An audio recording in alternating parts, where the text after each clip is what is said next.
صاحب الزمان یا صاحب الزمان. اعوذ باللہ من الشیطان الرجیم.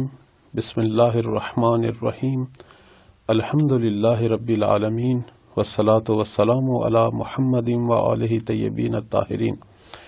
محترم ناظرین، آج ہماری گفتگو کا موضوع مولا امام زمان علیہ السلام کا اسم مبارک، یعنی ان کا نام، ان کی کنیت اور ان کے القاب، اس پر ہم نے آج تھوڑی سی گفتگو کرنی ہے. سب سے پہلے ان کے نام مبارک کے حوالے سے میں عرض کروں گا کہ اس بات میں تمام شیعہ سنی مورخین، محدثین، تمام محققین کا اتفاق ہے کہ امام مہدی علیہ السلام کا جو نام ہے وہ وہی نام ہے جو ہمارے پیغمبر کا نام ہے.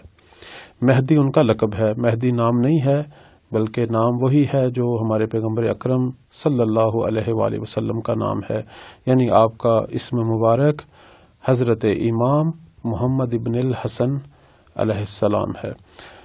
تو اس کے بارے میں صرف ایک اشارے کی حد تک عرض کروں گا کہ اہل سنت کے اندر بھی یہ روایت موجود ہے، بلکہ یہ حدیث شریف موجود ہے جو پیغمبر اکرم صلی اللہ علیہ وآلہ وسلم سے نقل ہوئی کہ اسمہ اسمی، کہ آپ نے فرمایا کہ وہ مہدی جو ظاہر ہوں گے جو ظاہر ہوں گے اور دنیا کو دل و انصاف سے بھریں گے، ان کا نام میرے نام جیسا ہے. اور یہی روایت اور یہی حدیث ہماری شیعہ کتب کے اندر بھی موجود ہے. اب جہاں تک ان کی کنیت کا تعلق ہے تو مولا امام زمان علیہ السلام کی دو تین طرح کی کنیت جو ہے وہ نقل ہوئی ہے. ایک کنیت جو مشہور بھی ہے ابو القاسم، اور یہ وہی کنیت ہے کہ جس کے بارے میں پیغمبر اکرم صلی اللہ علیہ وآلہ وسلم نے فرمایا تھا کہ مہدی کا صرف نام میرے نام جیسا نہیں ہے، کنیتہ کنیتی، بلکہ ان کی کنیت بھی وہی ہے جو میری کنیت ہے. لہذا امام زمان علیہ السلام کی ایک کنیت جو ہے وہ ابو القاسم ہے. اسی طرح ہم روایات کے اندر دیکھتے ہیں کہ ایک کنیت جو کہ ان کی زیارات کے اندر بھی آئی ہے اور غیبت میں بہت معروف ہوئی ہے، وہ ابو صالح ہے. اس کنیت کو بھی ہماری احادیث اور روایات کے اندر بیان کیا گیا ہے. تیسری کنیت جو میرے مولا کی بیان ہوئی ہے وہ ابو عبداللہ ہے. یہ کنیت بھی بعض روایات کے اندر آئی ہے. اب ہم آتے ہیں ان کے القاب مبارک کی طرف. مولا کے بہت سارے القاب ہیں. اب سب سے مشہور لقب، جسے بعض لوگ یہ سمجھتے ہیں کہ شاید وہ مولا کا نام ہے، حالانکہ یہ لقب ہے، سب سے مشہور لقب جو ہے وہ مولا کا وہ مہدی ہے. مہدی کا کیا معنی ہے؟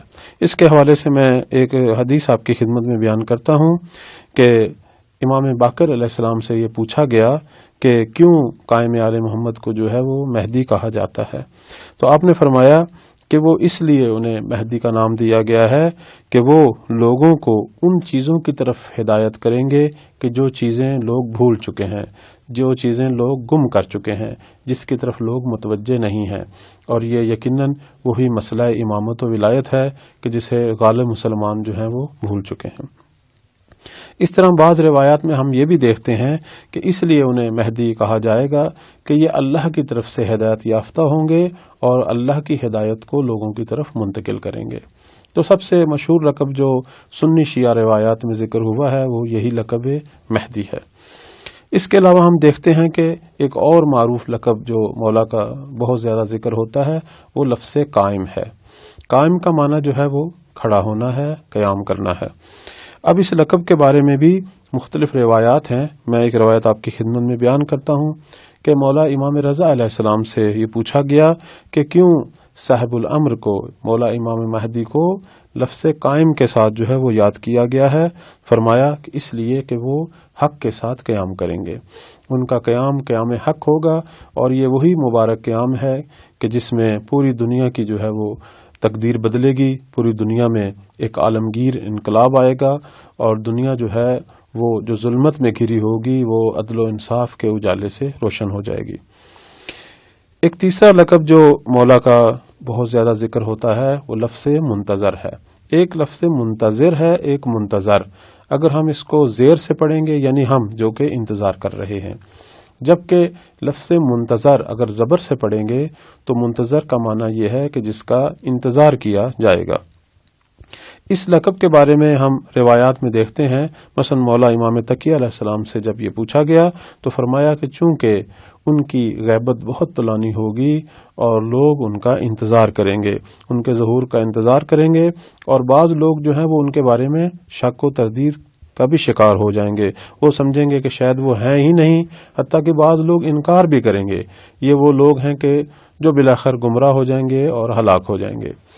تو وہ لوگ جو ان کا انتظار کریں گے اور حقیقی معنوں میں امام کے مد مقابل اپنے حقوق جو ہیں وہ پورے کریں گے اور وظائف منتظرین پر عمل کریں گے، یہ وہ لوگ ہیں کہ جنہیں امام اپنے ناصرین کے زمرہ میں شامل کریں گے، اور یہ وہی لوگ ہیں کہ جو مولا کے ساتھ مل کر پوری دنیا میں الہی انقلاب لائیں گے۔ اسی طرح ہم دیکھتے ہیں کہ ایک مشہور لقب جو مولا امام زمان علیہ السلام کے بارے میں بیان کیا جاتا ہے وہ لفظ حجت ہے۔ حجت کے بارے میں مختلف قسم کی جو ہیں وہ روایات سامنے آتی ہیں۔ بے عنوان مثال میں عرض کرتا ہوں، اس لیے امام کو حجت کہا جاتا ہے جیسا کہ بعض روایات میں آیا ہے کہ اللہ تعالیٰ ان کے وجود مبارک سے حجت اپنے لوگوں پر، اپنے بندوں پر، کہ اللہ تعالیٰ ان کے وجود مبارک سے اپنی مخلوق اور اپنے بندوں پر حجت تمام کرے گا، یعنی پھر کسی کے لیے کوئی بہانہ نہیں رہے گا کہ وہ کہے کہ میں باطل پہ چلوں، میں گمراہ ہو جاؤں۔ پروردگار امام کے ذریعے اپنی ہدایت کو پورا کرے گا اور لوگوں کی تمام وہ ضروریات جن کی انہیں ضرورت ہے پروردگار انہیں امام کے ذریعے مہیا کرے گا۔ پھر لوگوں پر کے لیے کوئی ایسی راہ نہیں رہے گی جس کی وجہ سے وہ یہ کہیں کہ پروردگار ہم پر لطف نہیں کر رہا، تو اللہ تعالیٰ امام کے ذریعے لوگوں پر حجت تمام کرے گا اور لوگوں کے تمام سوالوں کا جواب امام کے ذریعے دے گا، اور لوگوں کے تمام شبہات اور وہ تمام چیزیں جن کی وجہ سے لوگ افتراق میں پڑے ہوئے ہیں اور مختلف مذہب اور فرقے بنے ہوئے ہیں، اللہ تعالیٰ وہ تمام شبہات کو دور کرے گا، اور پھر کسی کے لیے حق سے نافرمانی کرنے کی کوئی گنجائش نہیں رہے گی۔ اسی طرح بعض لوگ کہتے ہیں کہ حجت سے مراد یہ ہے کہ اللہ تعالیٰ امام کے ذریعے پوری دنیا پر ایک الہی حکومت کو قائم کرے گا، اور یہ حکومت جو ہے وہ حجت ہوگی تمام دنیا پر۔ اسی طرح ہم دیکھتے ہیں کہ روایات کے اندر مولا کا ایک اور لقب جو ہے وہ ذکر ہوتا ہے اور مشہور بھی ہے، صاحب الامر۔ صاحب الامر سے مراد یعنی کہ جس کے پاس زمانے کی حکومت ہو، جس کے پاس وقت کی ولایت ہو، جو وقت کا ولی ہو، وقت کا رہبر ہو، اسے کہتے ہیں صاحب الامر۔ اور قرآن مجید کے اندر آپ جیسا کہ آپ نے پڑھا بھی ہوگا اور سنتے بھی ہوں گے علماء سے کہ پروردگار نے 3 ہستیوں کی اطاعت اور پیروی کا حکم دیا ہے، اطیع اللہ، اللہ کی اطاعت، اسی طرح رسول کی اطاعت، اور تیسری چیز اولی الامر کی اطاعت۔ تو اولی الامر یعنی وہی صاحب الامر، اولی الامر کے جو حقیقی اس زمانے میں مصداق ہیں اور اس کی اللہ کی طرف سے جو تصویر ہے اور وہ جو مجسم ہستی ہمارے سامنے ہے وہ صاحب الامر یعنی مولا امام زمان علیہ السلام ہے۔ اسی طرح ہم دیکھتے ہیں کہ روایات کے اندر ایک اور لقب جو مولا کا ذکر ہوتا ہے وہ خلف صالح ہے۔ خلف صالح سے کیا مراد ہے؟ خلف صالح سے مراد جیسا کہ ہم احادیث میں اور روایت میں دیکھتے ہیں کہ مولا امام صادق علیہ السلام نے فرمایا کہ خلف صالح میری نسل میں سے ہیں، مہدی جو اس امت کے مہدی ہیں وہ میری نسل میں سے ہیں، کہ ان کا نام محمد ہوگا، ان کی کنیت ابو القاسم ہے، اور وہ آخر الزمان میں قیام کریں گے۔ اب یہاں خلف صالح سے کیا مراد ہے؟ تو یہاں فرمایا یہ گیا کہ وہ تمام انبیاء جو گزر چکے ہیں اور اپنے سے پہلے جتنے بھی اوصیاء گزر چکے ہیں، سب کے حقیقی معنوں میں لائق ترین اور سب سے افضل ترین جانشین وہی ہیں۔ خلف یعنی بعد والا، جانشین کو کہا جاتا ہے کہ یہ خلف ہے۔ تو خلف صالح یعنی لائق ترین جانشین، یعنی اس سے پہلے جتنی بھی حجج الہی گزر چکی ہیں سب کے لائق ترین جانشین جو ہیں وہ مولا امام زمان ہے۔ اسی طرح ایک مشہور لقب جس کا میں یہاں آخر میں ذکر کروں گا، وہ لقب جو ہے وہ بقیت اللہ ہے۔ یہ لقب جو ہے وہ بہت زیادہ روایات میں حتیٰ کہ زیارات میں آیا ہے۔ بقیت اللہ سے کیا مراد ہے؟ بقیت اللہ یعنی اللہ کا باقی ماندہ، یعنی تمام اللہ کی طرف سے جو حجتیں حجج الہی آنی تھیں وہ آ چکی ہیں، ایک ہی حجت باقی رہ گئی ہے، اس لیے ان کو بقیت اللہ کہا جاتا ہے کہ یہ آخری زمانے میں ظہور کریں گے اور دنیا کو اپنی عدالت کے نور سے منور کریں گے۔ بقیت اللہ کا معنی یہ بھی ہے کہ اللہ کا ذخیرہ۔ اس سے پہلے جتنے بھی حجج الہی آئیں، دنیا نے ان کو دیکھا، ان کی قدر نہ کی، حتیٰ کہ ہمارے تمام ائمہ جو ہیں وہ مظلومانہ طریقے سے مسموم یا شہید ہوئے۔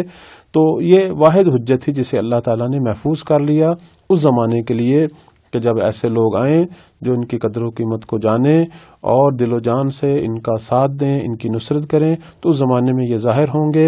اور یہ بھی روایات میں آیا ہے کہ مولا امام زمان جب ظہور فرمائیں گے تو اپنا تعارف جو ہے وہ اسی لقب بقیت اللہ کے ذریعے کروائیں گے۔ اس لیے ہم دیکھتے ہیں کہ ظہور کے زمانے میں مومنین اور شیعہ جب مولا کو سلام کریں گے تو اسی لقب کے ساتھ سلام کریں گے، مثلا کہیں گے السلام علیکہ یا بقیت اللہ فی ارضہ، اے زمین پر اللہ کی باقی ماندہ حجت، آپ کو ہمارا سلام ہو۔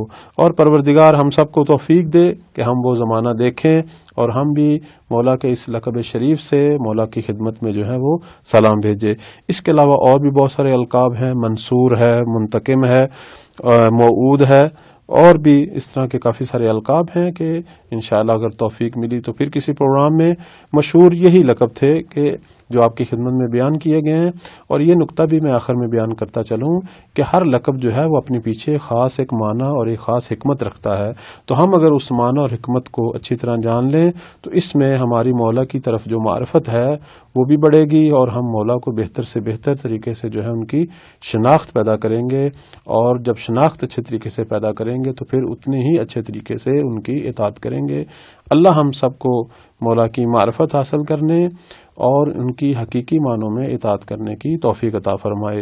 والسلام علیکم ورحمۃ اللہ وبرکاتہ۔